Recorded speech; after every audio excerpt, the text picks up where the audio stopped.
All right, so welcome to another deep dive, everybody. Today we are diving into a case from the Anatomy of Murder podcast, Oh, and yeah. this one it's really wild. It's a story about a missing mom, Right. a boyfriend who's acting really shady, Yeah, yeah. and the evidence just keeps like flipping the script on us. It's unbelievable. You think you got it figured out, and then bam, something comes along, and you're like, wait a minute. Exactly. It really shows how even a tiny little thing Yeah. can totally change an investigation, send in a whole different direction. So the story starts with Marian Fi. She's a mom of five living in D.C. back in 2003, and she vanishes right after Thanksgiving. Wow. And her family, especially her sisters Peaches, Okay. they knew right away something was wrong. Yeah. Marian, she'd disappear every now and then, but this time it just felt different. That's a feeling that investigators often hear from families. Right. They do this sometimes, but this time, Yeah. it's different. It's like a gut feeling. It is, and it's not hard evidence, of course, but Yeah. it often makes investigators look a little deeper. Okay. So when they start looking closer at this case, Right. it turns out Marian's boyfriend, Harold, they called him Divine Austin. Divine Asta. Okay. Yeah, he's a big guy, over 6'4", over 200 pounds. He's telling the police, Marian's just on a drug binge. Okay. But her family's like, no, that's not her style at all. That's when investigators have to, decide. Yeah. Who do you believe? Right. Is it the boyfriend who might be trying to hide something? Yeah. Or the family who might be, caught up in their emotions? Yeah, it's tough. And it sounds like the police at first, Mhm. they didn't really take the family's worries seriously. They even made some pretty bad comments about Peaches. Oh, wow. Those early mistakes Yeah. can really mess things up in an investigation. You lose valuable time. You might miss evidence. Then this detective, Chris Rhino Kaufman, a homicide Yeah. detective. Takes over the case, and he's like, something's not right with this Divine guy. He starts digging deeper and realizes that Divine was actually there when the kids were first being interviewed by the police. Oh, that's a huge red flag. Like, how is that even allowed? It shouldn't be. It's a huge oversight by those first investigators. Right. Especially with a guy that big. Yeah. I mean, you think about it, he was basically their caregiver at the time.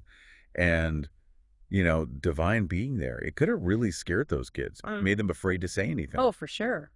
It makes you wonder what they might have said if they'd felt safe. Yeah, absolutely. It just shows you that sometimes the people who are closest to the victim, they're the ones trying to control the story, And Divine, he was doing exactly that. How so?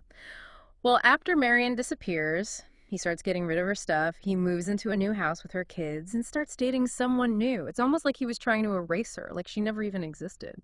That's something you see a lot in these kinds of cases. Trying to create a new, normal, a life without the victim doesn't prove he did anything, but it definitely makes you suspicious. For sure. And those suspicions get even stronger when Detective Kaufman takes a closer look at Marian's house. He goes to the bedroom with a crime scene investigator, and they just have this hunch to flip the mattress over, and guess what they find? Oh, I'm scared to ask. A huge pool of blood. Oh, my God. The whole investigation just takes this crazy turn right then and there. They don't even know whose blood it is yet, but it obviously means something bad happened. And then Divine, he sees the blood and he just takes off. Like runs out of the house. Yep, out of there. Yeah. So, of course, they can't arrest him right then, but they got to figure out whose blood that is. And that's where the science comes in. Okay, so what do they do? Well, they don't have Marian's body, so they have to get creative with the DNA evidence. They get a sample from Marian's mother and compare it to the blood from under the mattress. The results show that the blood belongs to a female descendant of Marian's mother. Wow. So it could be Marian. Exactly. It narrows it down a lot, makes it seem like Marian's the victim. Yeah. But then, just when you think they've got a break in the case, they hit a major roadblock. The police, and I can't believe this, they actually close the missing persons case. Wait, what? Why would they do that? They got a phone call from someone claiming to be Marian. So they just took this person's word for it and closed the case. They didn't even check if it was really her. Oh, come on. That's a huge mistake. It makes you wonder who was really on the other end of that call and Right. why would the police mess up like that? This is where things start to get really interesting. Okay, so now we're left with this big question about the investigation. Yeah. They closed the missing persons case way too early based on just one phone call. Right. And they didn't even check who it was. Yeah. So now everyone's wondering, like, who made that call and why? It definitely throws a wrench in things. Yeah. I mean, you've got the blood evidence that could be Marian's, and Divine's been acting super shady. Yeah. But now they can't really do anything because the case is closed. It's like they shot themselves in the foot. Pretty much. So I'm guessing that call wasn't really from Marian, right? You got it. It actually turns out that Divine made the call himself, pretending to be Marian to mislead the police. Whoa. He's playing a dangerous game. Yeah, it was a risky move, but it also shows that he's kind of smart. You know, he knew how the police worked. Street smart. Exactly. But then it makes you wonder, if he was so confident to make that call, why not just deny everything from the beginning? Right. Why even bother with that lie about Marian being on drugs? Well, it's possible he was just testing the waters, seeing how serious the police were about the case. He might have thought a little lie would be enough to throw them off. But then when Detective Kaufman found the blood, Divine probably felt like he had to step it up. Yeah, I guess he underestimated the detective.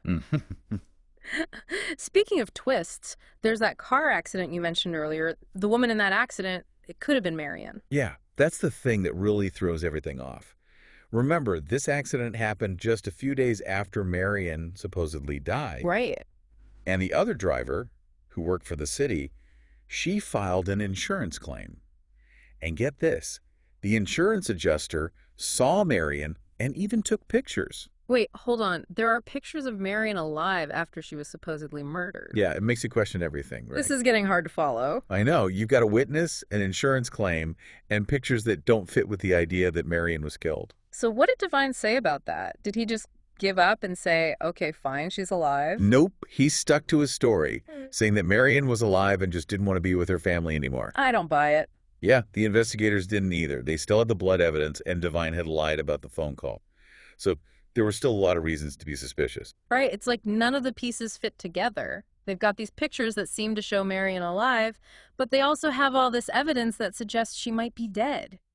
It's so confusing. So what did they do with this new information? They were in a tough spot because of that mistake they made closing the missing persons case. Because of that, they couldn't issue an arrest warrant for Marian.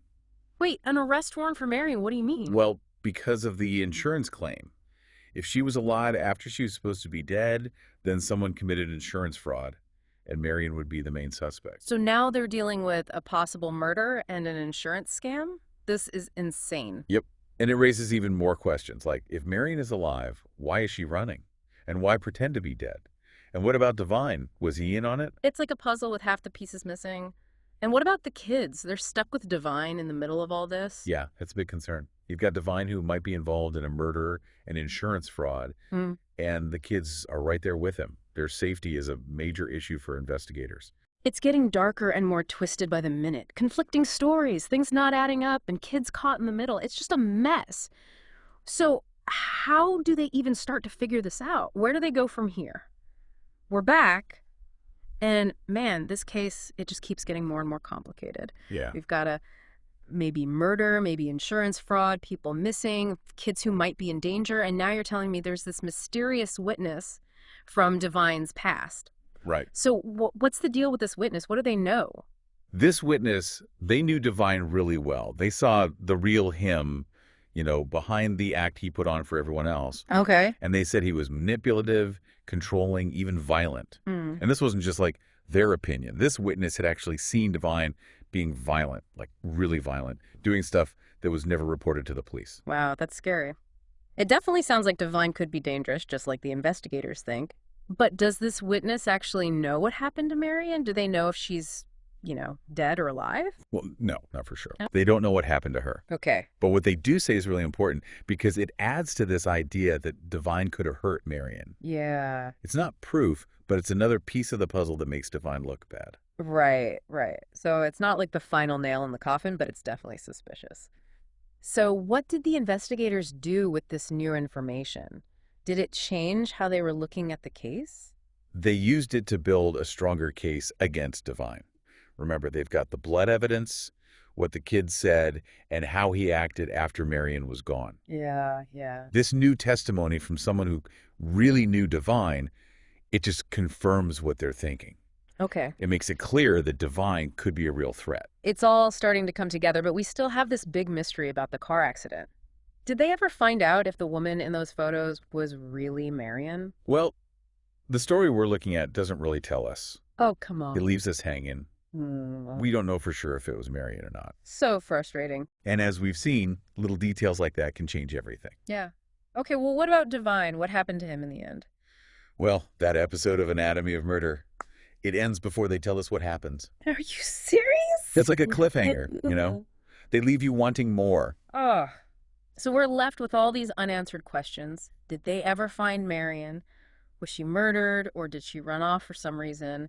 And what about Divine? Did they ever arrest him for, like, making Marian disappear or for the insurance scam? It's funny, isn't it? That's why we keep coming back to these true crime stories.